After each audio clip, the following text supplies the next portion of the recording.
జాగ్రత్త. పర్వాలేదు, నేనున్నాను. అయ్యో అయ్యో సారీ సారీ. అలా కాదు. ఇలాగేనా? ఓకే. ఓకే. మునిగిపోతున్నానేమోనండి. అయ్యో. ముందు కాళ్ళు ఆడించండి, ఇప్పుడు చేతులు కూడా ఆడించండి. రెండు కలిపి ఆడించండి. ఇలాగే చేయాలి అది కదండి. అది కరెక్ట్. ఓ జాగ్రత్త, మునిగిపోతారు. ఆయన తాడు వదిలేస్తున్నారండి. మావయ్య ఏంటమ్మా? తాడు గట్టిగా పట్టుకో, చాలా పెద్ద రిస్క్ అయిపోతుంది. నిన్ను వాడితో నీటిలోకి పంపించడమే పెద్ద రిస్క్, దానికన్నా రిస్క్ ఉందా? గురువా, నాకు కూడా ఈత రాదు. అయితే మీ అత్త కూతురుతో చెప్పి నాకు కూడా ఈత నేర్పించమనవా? డబ్బులు ఎంతైనా పర్వాలేదు. ఎరా ఖడ్గమృగంలా ఉన్నావు, ఆ కన్ని పిల్ల కావాల్సి వచ్చిందరా నీకు? ఆడికి ఈత నేర్పిస్తుంటేనే నాకు నిప్పులతో స్నానం చేసినట్టుంది. నీకు ఎందుకు భయపడుతున్నారు? మీ అత్త కూతురు మీద మీకు నమ్మకం లేదా? తన మీద నాకు నమ్మకం ఉందిరా, కానీ తన వయసు మీదే నమ్మకం లేదు. తనదేమో పారేసుకునే వయసు, వీడిదేమో పట్టేసుకునే వయసు. వాళ్ళిద్దరు మనసులు ఎక్కడ కలిసిపోతాయని భయంగా ఉందరా నాకు. ఏమండి ఇటు రండి. వచ్చేసినట్టుంది, ఇద్దరం కలిసి చేద్దామా? మావయ్య ఈయన చాలా తొందర పడుతున్నారు. రేయ్, ఎందుకు అంత తొందర నీకు? ఎంతసేపని బయట ఈత కొట్టాను, అందుకే లోపలికెళ్ళి కొడదామని. నువ్వు లోపలికి కొట్టి లోకల్ టాలెంట్ ప్రూవ్ చేసుకుంటావా? కొట్టింది చాలు, బయటికి రారా. ఇక్కడ జనం ఎక్కువగా ఉన్నారు, అలా లోపలికి తీసుకెళ్లి నేర్పిస్తారా? ముగ్గురు మీ అత్త కూతురు లోపలికి తీసిపోయాడు. బయట ఉన్నప్పుడే డేంజర్ గా చేశాడు, లోపలికి వెళ్ళి ఏం చేస్తున్నాడు ఏంటో. ఏంటి చిన్నబ్బాయ్, ఆడుకోవడానికి నీకు ఏటి కొట్టే దొరికిందా? అదే లేదన్నా, కొబ్బరి తోటకి నీళ్ళు సరిపోతుందా లేదని తోడేసి లెవెల్ చూస్తున్నాను. ఎంత తెలివైనడివి, వ్యవసాయం గురించి ఆలోచించే ఏకైక నాయకుడివి నువ్వేనయ్యా.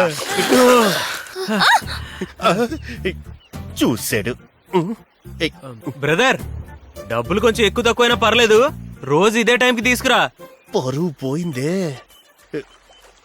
ఎర్రటెంట్లో ఎరుపు చొక్కా వేసుకుని కొబ్బరి తోటకి నీరు కొలుస్తానంటే నమ్మేసాను అనుకున్నావా?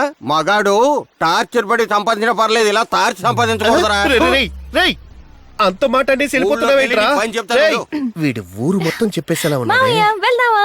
మావయ్య అని 10 మందిలో మాట్లాడుకో. 10 మందిలో మాట్లాడితే పరువు పోతుందా మావయ్య? ఓరి దేవుడా. చూడండి, నేను చెప్పండి. కొత్త స్టూడెంట్ ని కదా, ఒక 10-15 రోజులైనా పర్వాలేదు, కొంచెం జాగ్రత్తగా నేర్పించండి.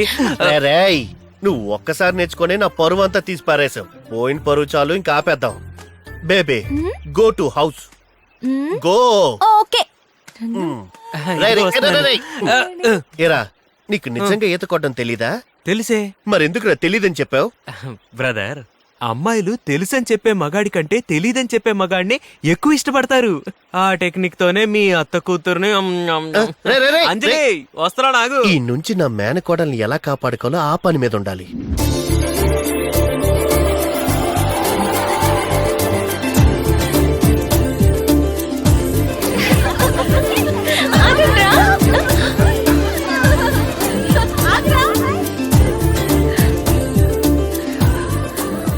ఏమండి, భోంచేశారా?